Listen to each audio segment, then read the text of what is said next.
오늘 시편 63편의 표제가 다윗의 시 유다의 광야에 있을 때에 이렇게 되어 있습니다. 다윗과 광야는요, 뗄래야 뗄 수 없는 관계가 있습니다. 그의 평생의 광야가 늘 주변에 있거든요. 광야가 어린 시절 청년의 때에 되게 외롭게 양을 치던 곳이 바로 광야죠. 소년 다윗이 아버지도 식구들도 관심이 없는 그곳에서 외롭게 양을 쳤고요. 또 들짐승으로부터 양과 자신들을 지켜야 하는 곳이었습니다. 그리고 또 좀 성공한 다음에는 골리앗을 이겨서 이스라엘의 영웅이 되었는데 한순간에 사울을 피해서 또 오랜 세월 도망다니고 숨어야 되는 곳이 또 광야였습니다. 청년은 왕의 추격을 피해서 도망자 신세로 살아야 됐습니다. 그래서 광야라는 곳이 가장 안전한 곳이기도 했지만 또 늘 위험이 도사리는 곳이기도 했습니다. 또 왕이 된 후에도 광야가 있습니다. 왕이 된 후에 다윗을 위협하는 여러 자잘한 반역들이 있었지만 그 중에 다윗을 가장 위협했었던 것은 가장 다윗이 사랑했었던 아들 압살롬의 반역이었습니다. 그래서 요단을 건너서 도망까지 가야 했거든요. 요 압살롬을 너무너무 사랑해서 아마 그 반역은 더욱더 마음이 아팠을 겁니다. 그래서 요단강을 건너서 피하는 그 순간 아마도 다윗의 생애에서는 가장 위험한 한순간일 텐데 그때도 광야가 있었습니다. 광야에 있는 다윗은 항상 목마르고 외롭고 춥고 그리고 고통스럽습니다. 그래서 다윗이 하나님을 찾아야만 하는 곳이 바로 광야였거든요. 다른 방법이 없으니까요. 광야에서라고 설교 제목을 딱 정하고 나니까 이제 고민이 많이 되는 거예요. 시편을 계속 읽고 있는데 여러분도 잘 알고 계시죠? 제가 시와 얼마나 거리가 있는 사람인지 제가 얘기를 해서. 근데 문득 떠오르는 시가 까마득한 날에 하늘이 처음 열리고 어느 닭 우는 소리 들렸으랴. 다시 천고의 뒤에 백마 타고 오는 초인이 있어 이 광야에서 목 놓아 부르게 하리라. 이육사의 광야입니다. 암기식 교육의 결과입니다. 아무 연관 없이 그냥 광야에서 그러니까 광야에서라는 시가 있었는데 그래서 찾아보니까 이런 시더라고요. 그래서 보니까 제가 저를 굉장히 괴롭혔었던 시였습니다. 그런데 가만히 보니 되게 막 가슴도 웅크하고 막 이렇더라고요. 아무 맥락 없었는데 그래서 이육사를 좀 찾아봤어요. 이육사를 이렇게 찾아보니까 몇 가지 재밌는 게 있습니다.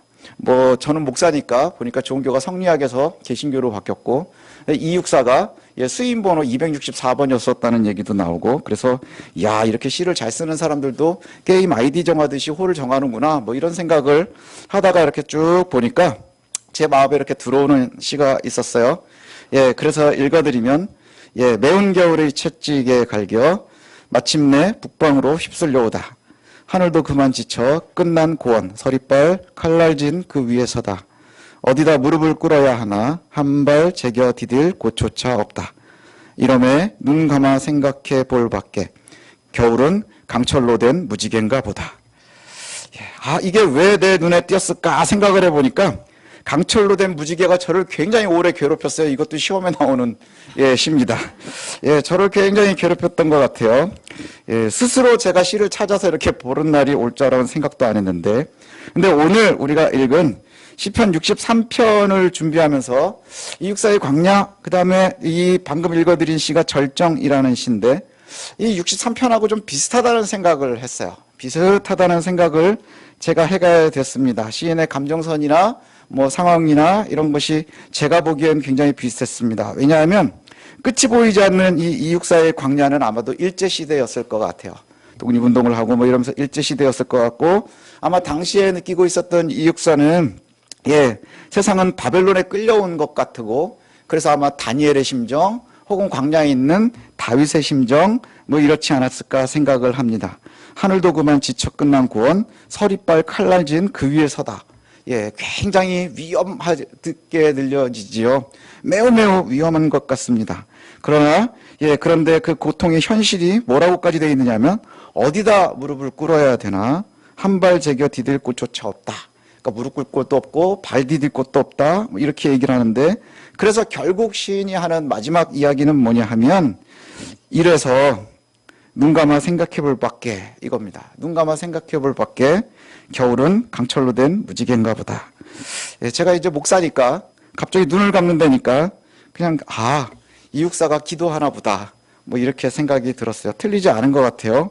아마도 내가 스스로 해결해낼 방법은 하나도 없는 상황이고 그 다음에 내가 이 문제를 해결할 능력도 없는 것 같고 그러니까 내가 지금 할 수 있는 게 뭘까? 가만히 눈 감고 생각해보자. 내가 가만히 눈 감고 기도해보자. 기도할 수밖에 없지 않겠느냐? 그리고 나니 그 뒤가 좀 잘 읽혀졌어요. 겨울은 강철로 된 무지개인가 보다. 저를 그렇게 괴롭히던 강철로 된 무지개. 그런데 이 육사가 민족을 사랑하는 사람이 지나가야 되는 일제강점기가 아마도 고통과 아픔과 괴로움을 지나가야 되는 이 시기가 겨울인 것 같아요. 그리고 또 오늘 시에서 나오는 오늘 시편은 하나님의 말씀을 따라 살아야 되는 성도가 만나야 되는 고통과 아픔과 괴로움의 시간, 이게 바로 겨울인 것 같아요. 겨울, 우리가 생각하면 겨울은 어떤 느낌이 납니까? 춥고 배고프고 메마르고 고통스럽고 길고 어두운. 그리고 이렇게 이야기를 해요. 그런데 그 겨울이 뭐냐? 그랬더니 강철로 된 무지개라더라. 강철로 된 무지개. 겨울에 강철로 된 무지개. 그래서 겨울 무지개를 제가 이렇게 연관해서 생각을 해봤거든요. 이 강철이 어떤 건가요? 우리가 느끼기에 강철은 무슨 느낌인가요? 제가 느끼기엔 이런 생각이 들었어요. 절대로 부러지지 않는, 절대로 휘지도 않는, 그런데 한없이 차가운, 그죠? 겨울의 강철, 한없이 차가운. 그래서 우리를 너무너무 괴롭게 하는, 그런데 그게 무지개랍니다.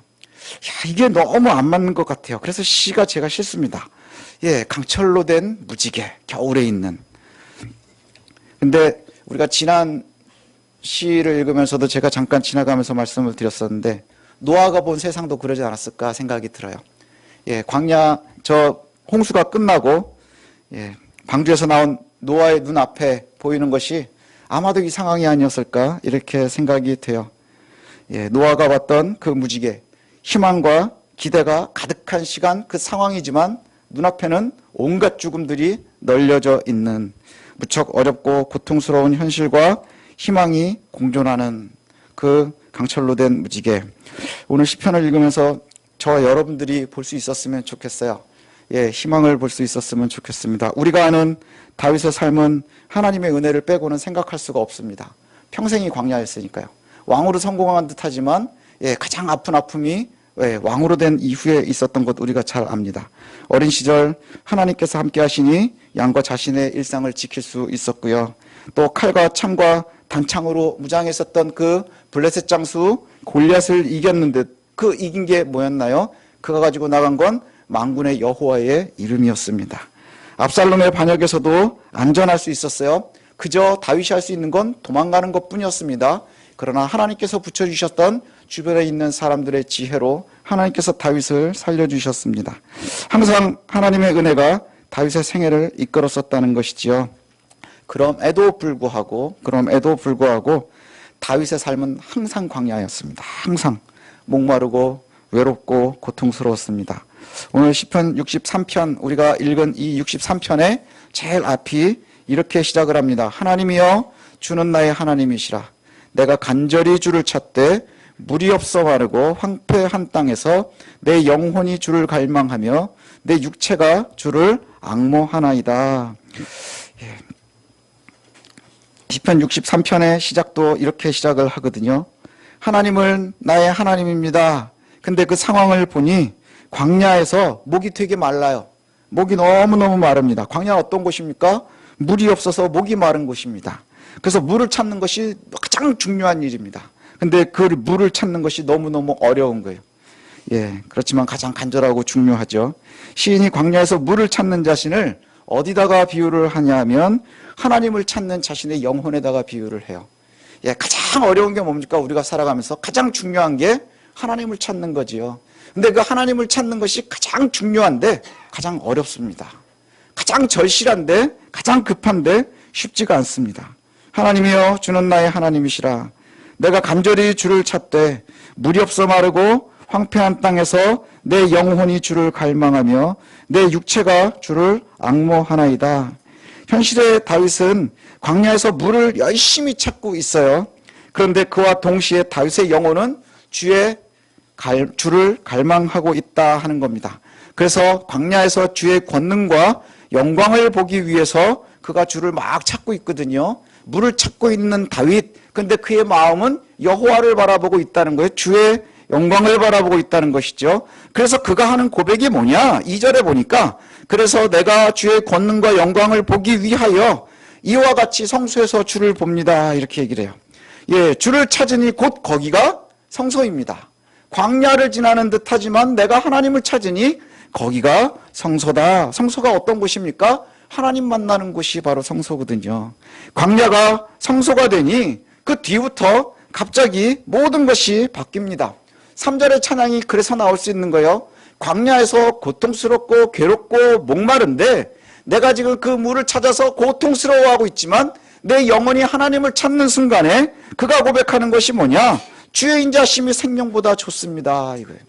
주의 인자하심이 생명보다 좋습니다. 그래서 바짝 말라있는 물을 찾는 그 입술로, 바짝 말라서 쩍쩍 갈라지고 있는 입술로 여호와를 찬양하겠습니다.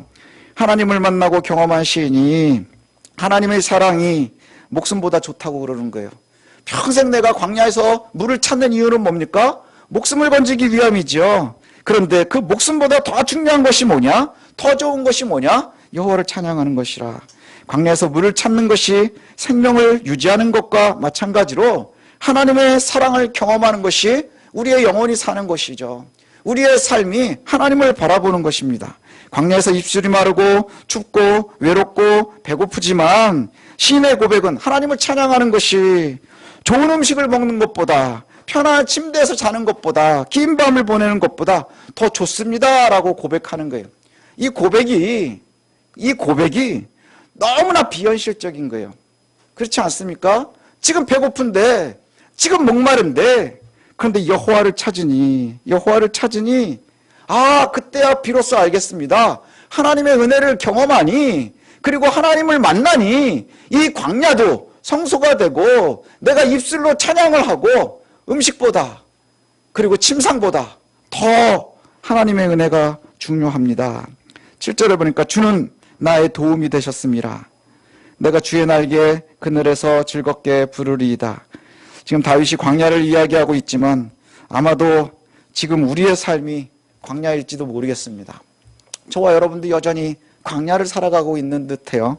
예, 건강이 좋지 않아서 염려와 두려움의 광야에 있는 분들이 있고, 또 재정 때문에 춥고 떨리는 광야를 지나가는 분들도 있고, 또 홀로 서 있는 듯해서 외롭고 쓸쓸한 광야를 지나가는 분들도 계실 겁니다.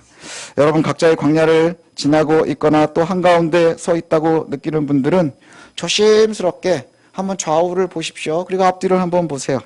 예, 그리고 여러분을 다시 한번 느껴보십시오. 어떤 내가 있습니까? 여호와의 말씀 앞에 있는 우리가 있습니다. 여호와의 말씀을 듣고 있는 우리가 있어요. 주의 말씀이 우리 앞에 있습니다. 그 속에 은혜가 있는 것이지요. 주의 말씀에 은혜가 있는 겁니다. 시인은 광야에 있지만 우리의 삶의 상황이 지금 광야를 지나는 듯하지만 그러나 하나님을 만나니 그곳이 거룩한 곳입니다. 이 교회가 작고 초라하지만 그러나 하나님을 만나니 여기가 성소인 거예요. 여러분의 일상 속에서 살아가는데 외롭고 고통스럽고 슬프고 힘들지만 그곳에서 여호와를 만나고 여호와의 힘으로 우리가 견딘다면 그곳이 성소가 되고 거룩한 곳이 된다는 것이지요.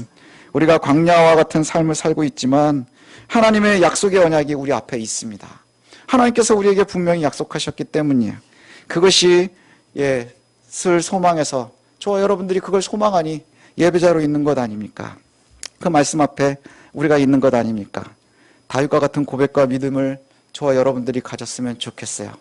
다윗과 같은 믿음을 가졌으면 좋겠습니다. 아까 잠깐 얘기했었던 그 강철로 된 무지개보다 더 선명하고 분명한 답을 다윗은 우리에게 노래하고 있거든요. 결론 부분인데 8절부터 11절입니다. 광야에서 물을 찾으며 고통 가운데 있었던 그 다윗이 하나님을 찾으니 광야가 성소라고 고백하고 물보다 침대보다 더 중요합니다라고 얘기하고, 그리고 나서 그가 8절부터 마지막에 이렇게 다짐을 합니다. 우리가 함께 한 목소리로 같이 읽어봤으면 좋겠어요. 읽겠습니다. 시작. 나의 영혼이 주를 가까이 따르니 주의 오른손이 나를 붙드시거니와 나의 영혼을 찾아 멸하려 하는 그들은 땅 깊은 곳에 들어가며 칼을 세력에 넘겨져 승냥이의 먹이가 되리이다. 왕은 하나님을 즐거워하리니 주께 맹세한 자마다 자랑할 것이나 거짓말하는 자의 입은 막히리로다. 아멘. 예, 광야가 그저 광야로 끝나지 않습니다. 이게 우리에게 좀 소망이 되죠. 하나님께서 우리와 함께 하신다는 것은 광야에서 물보다도 중요한 하나님의 은혜를 찾고, 그리고 나서 마지막의 고백이 뭐냐? 나의 영혼이 주를 가까이 따르니 주의 오른손이 나를 붙드십니다. 그저 마음속에만 하나님이 계시는 게 아니고요, 실제로 주의 오른손이 나를 붙듭니다. 나의 영혼을 찾아 멸하려고 하는 자들이 오히려 땅 깊은 곳에 갈 거고 승냥이의 먹이가 될 겁니다. 왕은 하나님을 즐거워하리니, 왕이 누구죠? 자기 자신일 거예요. 그래서 내가 하나님을 즐거워하니 주의 맹세한 자마다 자랑할 것이나 거짓말하는 자의 입은 막으리라. 하나님을 경험하고 찬양하는 시인은 분명하게 이렇게 증언합니다. 주의 오른손이 우리를 붙드실 것이다. 주의 오른손이 우리를 붙드실 것이다. 예, 오른손, 예, 구약에서 나오는 오른손은 뭡니까? 권능의 손이에요. 권능의 손, 능력의 손. 그것이 바로 오른손입니다. 우리의 삶을 광야로부터, 대적으로부터 지켜주시고 오히려 우리의 대적을 땅에다 쳐박아 두실 거죠. 그리고 여호와의 칼이 넘쳐서, 예, 승냥이의 먹이가 되도록 우리의 대적을 내줄 것이라. 그리고 결국에 저와 여러분은 하나님을 즐거워할 겁니다. 이게 오늘 시인의 고백이에요. 예, 우리의 입을 열 때마다 자랑이 넘쳐날 것이다, 이렇게 고백합니다.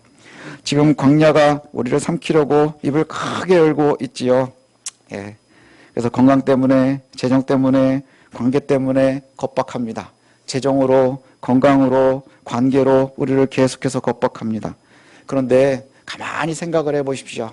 그럼 결국 영적으로 우리가 우리의 모습을 바라볼 때 재정이 우리를 겁박하고, 그 다음에 또 건강이 우리를 겁박하고, 그리고 또 우리가 관계를 겁박할 때 결국 최종의 목표가 뭘 것 같습니까? 우리의 대적자가 불신으로 흐르도록 하는 겁니다. 하나님으로부터 떠나도록 하는 거예요.